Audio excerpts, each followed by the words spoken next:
Hello and welcome to our channel J study maths. आज हम करेंगे क्लास 9th की थ्योरम नंबर 10.8। काफ़ी इंपॉर्टेंट थ्योरम है, बहुत बार एग्जाम में आती भी है, या ये आ जाती है या फिर इससे रिलेटेड क्वेश्चन आ जाता है। तो थ्योरम की पहले तो स्टेटमेंट क्या है, the angle subtended bye an arc at the centre is double the angle subtended bye it at any point of the remaining part of the circle. मतलब क्या है कि कोई भी जो आर्क है जो सेंटर पे एंगल बनाती है वो डबल होता है उसी आर्क के द्वारा रिमेनिंग पार्ट पे बनाए हुए एंगल का। फॉर एग्ज़ाम्पल जैसे इसमें मैंने 3 डायग्राम्स बनाई हुई है, आपने भी तीनों ही बनानी है। जैसे इसमें मैंने ए बी हमारी आर्क है, इसको हमने क्या माना है, माइनर आर्क माना हुआ है। तो ये एंगल जो सेंटर पे बनाती है वो ए ओ बी बना रही है। और रिमेनिंग पार्ट पे मतलब इसी को छोड़ दो, अगर ए बी को छोड़ दो, सर्कमफ्रेंस पे बाकी कहीं पे भी आप पॉइंट ले लो। जैसे ये मैंने पॉइंट सी लिया है, तो यहाँ पे जो एंगल सबटेंड होगा सेंटर वाला एंगल ये सी वाले पॉइंट का एंगल का डबल होगा। मीन्स एंगल जो ए ओ बी है वो ए सी बी का डबल होगा। इसमें हमने मेजर आर्क बनाई हुई है ए बी, मतलब ये इस तरफ से, और इसमें हमने क्या है, सेमी सर्कल बनाया हुआ है। मीन्स उसको क्या बोल रखा है, आर्क को सेमी सर्कल रखा हुआ है। तो ये तीनों केसेस के लिए आपने डायग्राम जरूर बनानी है, और प्रूव आप सिर्फ एक को देख के कर सकते हो। मैं इस फिगर से आपको बता रहा हूँ, इसी फिगर को देख के आप इसको प्रूफ जो है, इसका प्रूफ जो है वो कर सकते हो। एंगल्स आपने सेम मान लेने हैं। जैसे मैंने इसमें जो आपका ए सी ओ है उसको अगर मैंने 1 माना है तो बाकी डायग्राम्स में भी मैंने उसको 1 माना हुआ है। और बी सी ओ को मैंने फर्स्ट वाली में इसमें 2 माना हुआ है, तो इसमें भी 2 माना हुआ है और इसमें भी 2 माना हुआ है। ऐसे ही 3, ऐसे ही 4 एंगल, और ऐसे ही एंगल 5, ऐसे ही एंगल 6, सभी को हमने सेम माना है। तो पहले तो हम क्या करेंगे, ये जो हमारी ट्रायंगल है, इन ट्रायंगल हमारी कौन से वाली, ए ओ सी, इन ट्रायंगल ए ओ सी। अगर ए ओ सी ट्रायंगल में आप देखोगे तो जो ओ सी है और ओ ए है, दोनों हमारे क्या होंगे, इक्वल होंगे। क्यों होंगे, वो इसलिए होंगे क्योंकि रेडियाई हैं सेम सर्कल की। Radii of a circle means एक ही सर्कल के रेडियस हैं, तो इसीलिए वो इक्वल होंगे ही होंगे। तो अभी अगर ये इक्वल हैं तो इनके सामने वाले जो एंगल्स हैं, ओ सी के सामने कौन सा एंगल आ रहा है, 3 आ रहा है उसी ट्रायंगल में, और ओ ए के सामने कौन सा आ रहा है, एंगल 1 आ रहा है। तो ये आपका रीज़न इसका है, आपने पहले पढ़ा हुआ है कि angles opposite to equal sides of a triangle are equal. तो अभी देखो जो एंगल 5 है वो ट्रायंगल ए ओ सी के लिए एक्सटीरियर एंगल है। मैं यहाँ पे थोड़ा सा आपको हल्का सा बना के भी दिखा देता हूँ।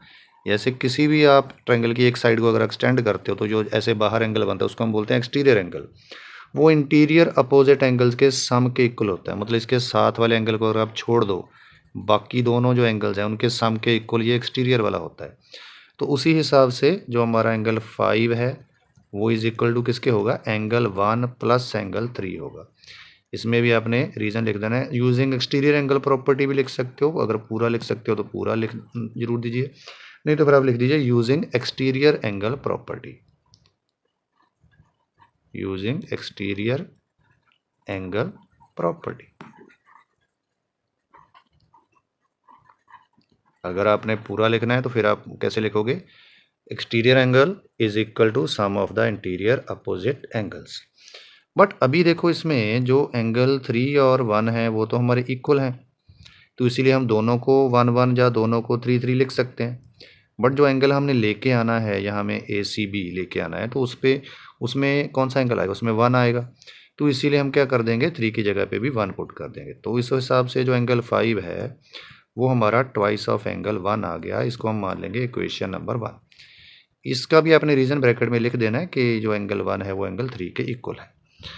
तो अभी जैसे हमने ये प्रूव कर दिया कि एंगल जो 5 है वो एंगल 1 का ट्वाइस है, उसी हिसाब से हम क्या कर सकते हैं, सिमिलरली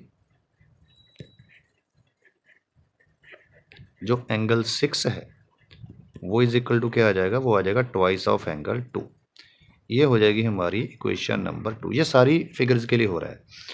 तो अभी हमने क्या करना है, इनको ऐड कर देना है, ऐड फर्स्ट एंड सेकेंड। तो जब आप ऐड करोगे तो लेफ्ट हैंड साइड में तो हमारे एंगल 5 एंड 6 ऐड हो जाएंगे, और जो राइट हैंड साइड है उसमें हमारा twice of angle 1 plus twice of angle 2 हो जाएगा। अभी 5 और 6 को अगर आप ऐड करोगे तो वो क्या बनेगा, वो तो बनेगा एंगल AOB।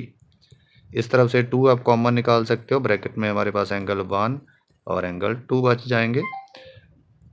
तो इस तरफ तो हमारा एंगल AOB है ही, दूसरी तरफ जब ये एंगल 1 एंड 2 को ऐड करोगे तो वो कौन सा एंगल बन रहा है, वो बन रहा है हमारे पास एंगल ACB।